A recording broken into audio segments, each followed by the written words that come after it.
ಅವರಿಂದು ನಗರದ ಪತ್ರಿಕಾ ಭವನದಲ್ಲಿ ಸುದ್ದಿಗೋಷ್ಠಿಯನ್ನು ಉದ್ದೇಶಿಸಿ ಮಾತನಾಡಿ, ನಗರದ ಪಂಡಿತ ಸಿದ್ದರಾಮ ಜಂಬಲ್ದಿನ್ನಿ ರಂಗಮಂದಿರದಲ್ಲಿ ನಡೆಯಲಿರುವ ಸಮ್ಮೇಳನವನ್ನು ಅಖಿಲ ಭಾರತ ಸಾಹಿತ್ಯ ಸಮ್ಮೇಳನಾಧ್ಯಕ್ಷರಾಗಿದ್ದ ಚನ್ನಬಸಪ್ಪ ಇವರು ಆಗಮಿಸಲಿದ್ದಾರೆ.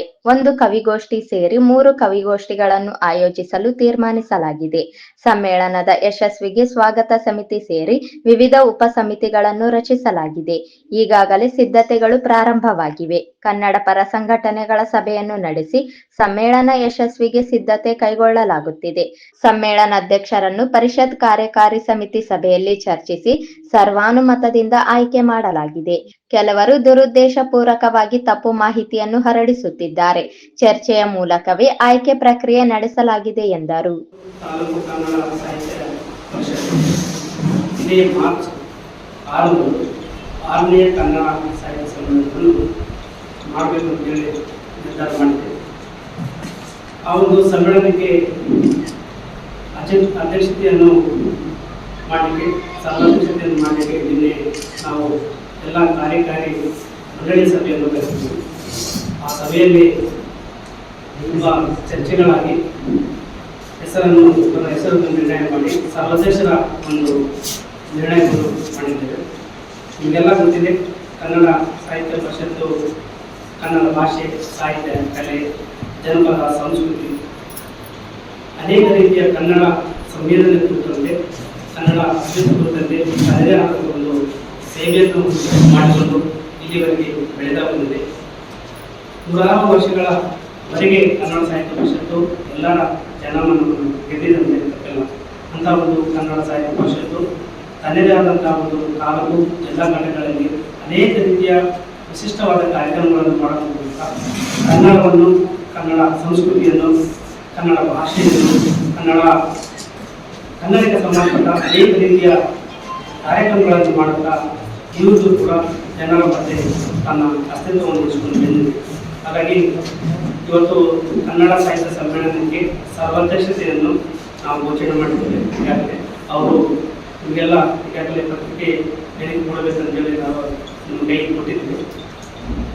ಹೀಗಾಗಿ ಅವರು ಹಿರಿಯ ಸಾಹಿತಿಗಳು ಮತ್ತು ಚಿಂತಕರು, ಜೊತೆಗೆ ನಮ್ಮ ಈ ನಗರ, ವಿಶೇಷವಾಗಿ ನಮ್ಮ ತಾಲೂಕಿನ ಅನೇಕ ಸಾಹಿತಿಗಳಲ್ಲಿ ಹಿರಿಯ ಸಾಹಿತ್ಯರಾಗಿರ್ತಕ್ಕಂಥ ಅಯ್ಯಪ್ಪಯ್ಯ ಕೂಡ ಅವರು ಕನ್ನಡ ಸಾಹಿತ್ಯ ಸಮ್ಮೇಳನದ ಅಧ್ಯಕ್ಷರಾಗಿ ಸರ್ವಾನುಮತದಿಂದ ಆಯ್ಕೆಯಾಗಿದ್ದಾರೆ. ಅವರಿಗೆ ನಾನು ಈ ಸಂದರ್ಭದಲ್ಲಿ ಅಭಿನಂದನೆಗಳನ್ನು. ಈ ಒಂದು ಸಮ್ಮೇಳನ ಯಶಸ್ವಿ ಆಗಬೇಕಂದ್ರೆ ಎಲ್ಲ ಸಾರ್ವಜನಿಕರ ಸಹಕಾರ ಮತ್ತು ಜನಪ್ರತಿನಿಧಿಗಳ ಸಹಕಾರ ತುಂಬ ಅಗತ್ಯ.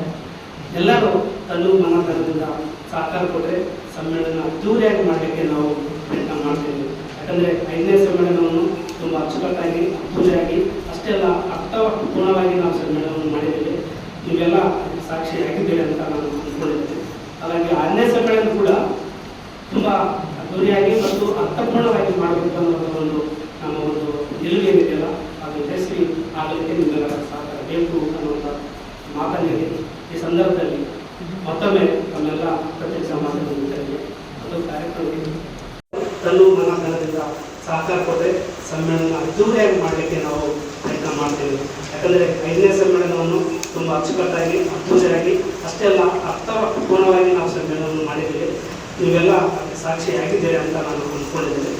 ಹಾಗಾಗಿ 6ನೇ ಸಮ್ಮೇಳನ ಕೂಡ ತುಂಬ ಅದ್ದೂರಿಯಾಗಿ ಮತ್ತು ಅರ್ಥಪೂರ್ಣವಾಗಿ ಮಾಡಬೇಕು ಅನ್ನುವಂಥ ಒಂದು ನಮ್ಮ ಒಂದು ನಿಲುವು ಏನಿದೆಯಲ್ಲ, ಅದು ಯಶಸ್ವಿ ಆಗಲಿಕ್ಕೆ ನಿಮ್ಮೆಲ್ಲರ ಸಹಕಾರ ಬೇಕು ಅನ್ನುವಂಥ ಮಾತನ್ನೇ ಈ ಸಂದರ್ಭದಲ್ಲಿ ಮತ್ತೊಮ್ಮೆ ತಮ್ಮೆಲ್ಲ ಪ್ರತ್ಯಕ್ಷ ಮಾಧ್ಯಮಗಳಿಗೆ ಮುಂದಿನ ವಾರ ಎಲ್ಲ ಸಂಘ ಸಂಸ್ಥೆಗಳನ್ನು ಕರೆದು ಸಭೆಯನ್ನು ಕರೆದು ಈ ಸಮ್ಮೇಳನ ಬಗ್ಗೆ ಮಾಹಿತಿಯನ್ನು ಪಡೆಯುವ ಕಾರ್ಯಕ್ರಮ ಮಾಡ್ತಾ ಇದ್ದೇವೆ. ಹೀಗಾಗಿ ಎಲ್ಲ ರೀತಿಯ ತಯಾರಿಗಳು ಮಾಡಲಿಕ್ಕೆ ನಾವು ಈಗಲೂ ಪ್ರಯತ್ನ ನಡೀತಾ ಇದೆ. ಎಲ್ಲ ಸಹಕಾರ ಅಗತ್ಯ ಇದೆ ಅನ್ನುವಂಥ ಮಾತನಾಡಿ ನನ್ನ ಮಾತನ್ನು ಮುಗಿಸ್ತೇನೆ. ನಮಸ್ಕಾರ. ಗೋಷ್ಠಿ 3 ಗೋಷ್ಠಿಗಳು, 2 ಗೋಷ್ಠಿ, 1 ಕವಿಗೋಷ್ಠಿ,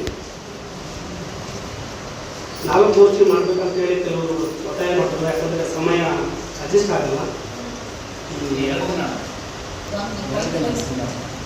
ಒಂದು ದಿನ ಸಮ್ಮೇಳನ, ತಾಲೂಕು ಸಮ್ಮೇಳನ 1 ದಿನ ಇರುತ್ತೆ, ಜಿಲ್ಲಾ ಸಮ್ಮೇಳನ 2 ದಿನ ಇರುತ್ತೆ, ಅಖಿಲ ಭಾರತ ಸಮ್ಮೇಳನ 3 ದಿನ ಇರುತ್ತೆ. ಸಮ್ಮೇಳನದಲ್ಲಿ ಸಾವಿರಾರು ಹೆಸರುಗಳು ಆಯ್ಕೆ ಮಾಡಿದ್ದಾರೆ. ಗೋಧು ಚಾಸ ಹೌದಲ್ಲ, ರಾಜಕಾರಣಿಗಳು ಕೂಡ ಈ ಹೆಸರು ಹೋಗಿದ್ರು. ಕಾರ್ಯಕಾರಿ ಸಮಿತಿ ಏನು ನಿರ್ಧಾರ ಮಾಡ್ತಾ ಫೈನಲ್ ಆಗುತ್ತೆ.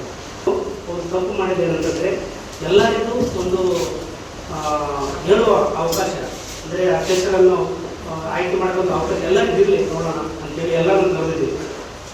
ಕೆಲವು ಟೀಮ್ ಮಾಡ್ಕೊಂಡು ಬಂದ್ಬಿಟ್ಟು ಒಂದು ಒಬ್ಬರ ಹೆಸರು ಹೇಳ್ಕೊಂಡು 10 ಜನ 20 ಜನ ಟೀಮ್ ಮಾಡ್ಕೊಂಡು ಬಂದು ಒಬ್ಬರ ಹೆಸರನ್ನ 10 ಜನ ಹೇಳಿದ್ರು. ಹಾಗಾಗಿ ನಾವು ಗೊತ್ತಾಯಿತು ಇದೆಲ್ಲ ಟೀಮ್ ವರ್ಕ್ ಆಗುತ್ತೆ, ಅದನ್ನು ಗೊತ್ತಾಯಿತು. ಆಮೇಲೆ ನಾವು ನಿರ್ಧಾರ ಮಾಡಿದ್ವಿ ಇದು ಸರಿಯಲ್ಲ, ಕಾರ್ಯಕಾರಿ ಸಮಿತಿಯಲ್ಲೇ ಫೈನಲ್ ಮಾಡೋಣ ಅಂತೇಳಿ ಕಾರ್ಯಕಾರಿ ಸಮಿತಿಯಲ್ಲಿ ಅದನ್ನು ಫೈನಲ್ ಮಾಡಿದ್ವಿ. ಅಶೋಕ್ ಕುಮಾರ್ ಜೈನ್ ಮಾತನಾಡಿ, ಸಮ್ಮೇಳನಾಧ್ಯಕ್ಷರ ಆಯ್ಕೆ ಕುರಿತು ಯಾವುದೇ ಗುಂಪುಗಾರಿಕೆಯಿಂದ ಆಯ್ಕೆ ನಡೆದಿಲ್ಲ. ಎಲ್ಲರ ಸಮ್ಮುಖದಲ್ಲಿ ಚರ್ಚಿಸಿಯೇ ಸರ್ವಾನುಮತದಿಂದ ಆಯ್ಕೆ ಮಾಡಲಾಗಿದೆ ಎಂದರು. ಈ ಸಂದರ್ಭದಲ್ಲಿ ರೇಖಾ ಬಡಿಗೇರ್, ಪ್ರತಿಭಾ ಗೋನಾಳ, ಶಿವರಾಜ್, ಅನ್ವರ್ ಸಾಬ್, ಸಾಯಿ ಸಾಗರ್ ಸೇರಿದಂತೆ ಇತರರು ಉಪಸ್ಥಿತರಿದ್ದರು.